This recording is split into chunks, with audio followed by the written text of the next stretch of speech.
Good afternoon, everyone. Today is, I think it's a sad day in U.S. history, actually, because today is the day that the richest country on the planet in the history of the world decided to take a giant step backwards. As the largest industrialized country in the world, and the only large country that does not provide health insurance to its entire population, or health coverage rather, health care to its entire population, today, the Republicans in the House of Representatives passed a bill that would repeal the Affordable Care Act, and they replaced it with a lie. And basically, the lie is that they have replaced the Affordable Care Act. They've not replaced the Affordable Care Act. They've essentially decided to eliminate health care for millions of people. Now, I can't tell you how many millions, because the score, as we call it here, did not come back. So in other words, bills have to be analyzed. We need to know the impact of this legislation. Usually, you know the impact about a policy before you actually pass the policy. This time, the Republicans decided to pass the policy anyway. So I'm very concerned that it passed, and now it's going over to the Senate. I am hopeful that the Senate will do the right thing and file this under TC, as in trash can. This legislation should go absolutely no further. My Republican colleagues say that this bill covers pre-existing conditions.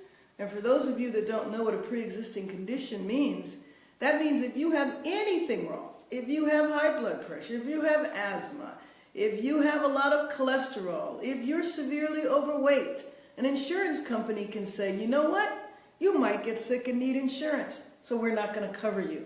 That is a pre-existing condition. And let me just tell everybody, by the time you get to 50 years old, almost everybody has a pre-existing condition. Arthritis is really a normal part of the aging process, and an insurance company could declare that a pre-existing condition and refuse to insure you. What my Republican colleagues have told everybody is that, well, we have a pot of money. It's $8 billion, and it can be used over 5 years, and that's going to cover people with pre-existing conditions.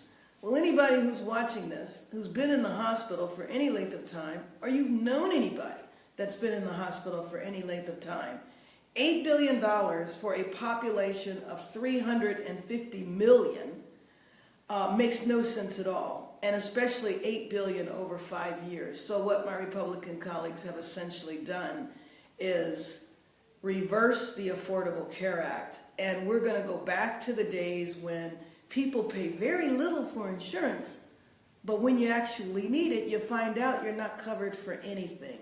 So I'm hoping that the outpouring of activity that happened around this bill will really kick up now and focus on the Senate and make sure that this bill dies a quick death in the Senate.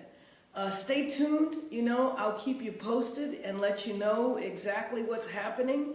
But as I watched my colleagues go over to the White House and celebrate with Trump the elimination of health care for people, I think it was a incredibly sad scene. Now, I'm one that believes that the Affordable Care Act needs a lot of work. You never pass a major piece of legislation like Social Security or Medicaid or Medicare without spending years fixing it. You can view it like it's the frame of a house. You build the frame first and then you build out the house. But because the Republicans had a position of repeal, they were never willing to do any of the improvements to the Affordable Care Act. If their position had been improve and repair, we could have done this in a bipartisan manner. But because they're so obsessed with President Obama, and Trump is really obsessed with President Obama, they wanted to just eliminate it. And so that's what they did today. But I will tell you that they must have been worried about it because they only passed the legislation by one vote.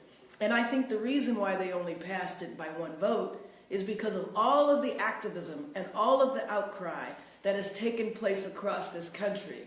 And so my hope is that to help this bill die a quick death in the Senate, That activism needs to kick back up again tenfold. And I believe that we can make sure that this bill never reaches Trump's desk and that we continue to have the Affordable Care Act. When that day happens, maybe the Republicans will finally be willing to repair and improve. Hope to talk to you soon. Thanks.